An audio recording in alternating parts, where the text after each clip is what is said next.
Welcome back to France 24. Time now for business with William Edwards. William, we're going to be talking about Greece. We've had those long drawn out elections. Why is Greece, though, really in the spotlight now? Well, the so-called Troika are visiting Athens at the moment. That is, of course, the lenders to Greece after its bailout, the EU, the European Central Bank and the IMF. Now, of course, all the main parties in that election promised to rewrite the terms of the bailout deal that Greece has received. But it is being reported now that the new government might be toning down its calls for renegotiation. Of course, the new finance minister, he's Yanis Stounaras, he's accepted that the country is behind on its bailout obligations, and he's acknowledged that asking for more time and money now may not be possible.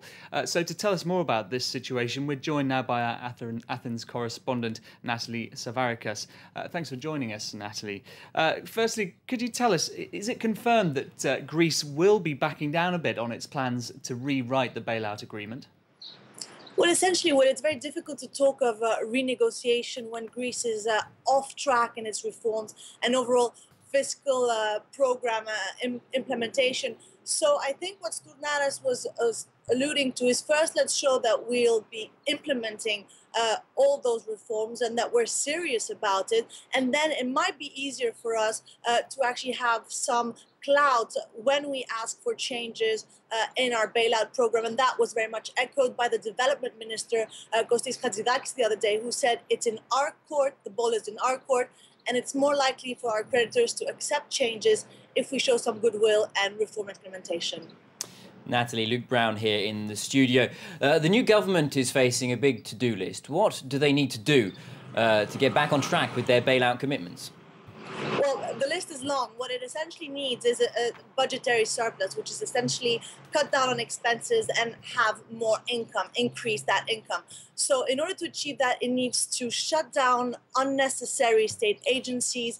It needs to privatize. It hasn't privatized nearly anything. So it needs to privatize those state assets, reduce the public sector employees. Now, how it will do it, it's a big question, whether it's going to be through attrition or layoffs, and also revamp its tax code to attract more foreign investment. And lastly, it needs to essentially identify 11.5 billion euros worth of cuts. And that's going to be difficult in a country where recession is likely to reach 7%. And Natalie, today is a big day for the Prime Minister as well, isn't it? What are we expecting to hear from him later on? Indeed. Later today, the Prime Minister will address Parliament, and he's essentially going to lay out his program for his government's term. And what we're expecting to hear is a Prime Minister who's going to be determined and resolved about pushing through with those structural reforms and essentially sticking by the bailout changes. Of course, let's not forget the Eurogroup meeting is on Monday, so he'll have to show all this resolve before that. And of course, this will all culminate with the vote of confidence of his new government on Sunday, after he's presented all his policies today. OK, so potentially a newfound commitment to those bailout plans from the Greek government there. Natalie Savarikas in Athens, thanks very much for joining us. Moving on now, and Afghanistan used to benefit from its position on the ancient Silk Road linking Europe to Asia, but since then the lack of a seaport and 3 decades of war have seen it excluded from modern trade routes. The government now has high hopes that the country's first ever railway will put the country back on the map, even jump-starting its dormant export trade. France 24's Maeva Bambouk has sent this report. For years, goods destined for Afghanistan have been unloaded at the foot of the bridge connecting the country with Uzbekistan. From there, the cargo was loaded onto trucks for the perilous journey to the Afghan capital and beyond, until now. This is Afghanistan's first freight train. It runs on a $165 million railway between the Uzbek border and Afghanistan's fourth largest city, Mazar-e-Sharif. The train delivers 4,000 tons of cargo per day, but transport workers hope it will soon carry 10 times as much. Until now, the goods were piling up in Heraton. The backlog was causing delays, but not now with the new rail tracks. For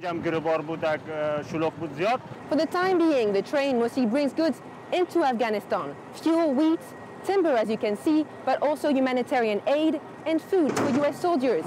The train then goes back to Uzbekistan almost empty, but in the long run, the Afghan government hopes it will carry away the product of Afghanistan's yet untapped mineral resources.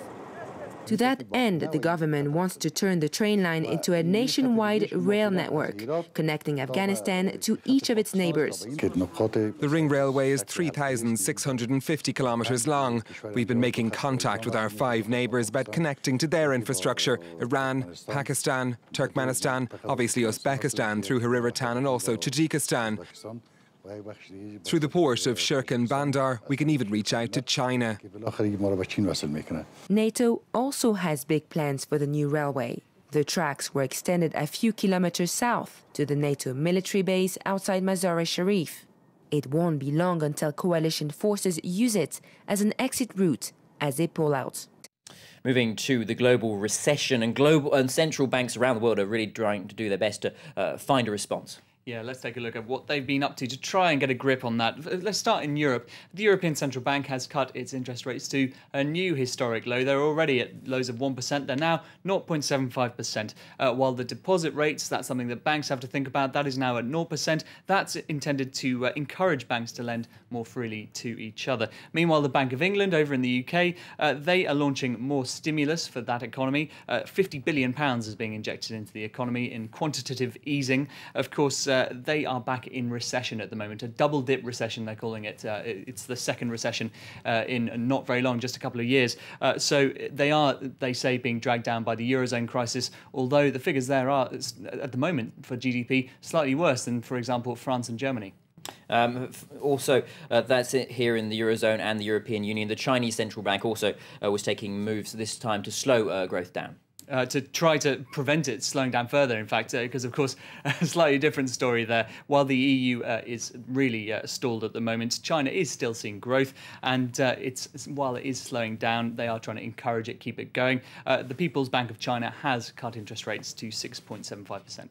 And how very quickly how have the markets been reacting to that? They haven't been particularly impressed, despite that perhaps coordinated action from central banks there. It was broadly anticipated, apart from the Chinese move. We can see here how the US market's closed. Not much sunshine there. And it's a similar story over in Asia as well. Markets quite firmly down, actually, on the Asian markets at the moment in current trading. It's partly due to worries that perhaps this doesn't so much show a firm hand of central banks, rather than just desperate measures. They're trying to do anything they can. For instance, the quantitative easing in the UK, historic low interest rates in the Eurozone. It's looking like there are very few levers left for policymakers to pull to try and get the global economy out of recession. Okay, and finally, a UK-based advertising house has been snapped up by a French rival. Tell us more. Well, hopefully we can just see one of their finest works, a bit of 80s nostalgia. I don't know if you're old enough to remember this when it was first on TV. Here he is. This caused quite a sensation when it was first out in the 80s. BBH is the advertising agency which created this famous Levi's spot, and it's also done a number of other campaigns, of course, for Audi, Johnny Walker, whiskey, Lynx deodorant. Now that company is going to be bought up by French group Publicis. Oh, there we go. Steady on, Luke. The French advertising group is going to be buying the 51% stake in BBH that it doesn't already own. The deal values the company at around 250 million euros. And I should say as well, it's not just classic ads that the company is famous for. They also won more awards at the Cannes Lions Ad Festival than any other London-based agency this year. So a good buy perhaps there for Publicis. Well, I'm sure some of our viewers are thanking you a great deal for bringing us a reminder of that from the 1980s. William Edwards, thank you very much for that business update. That's all we've got time for in this particular business bulletin. There's more news and headlines here at France 24. After the break, do stay tuned.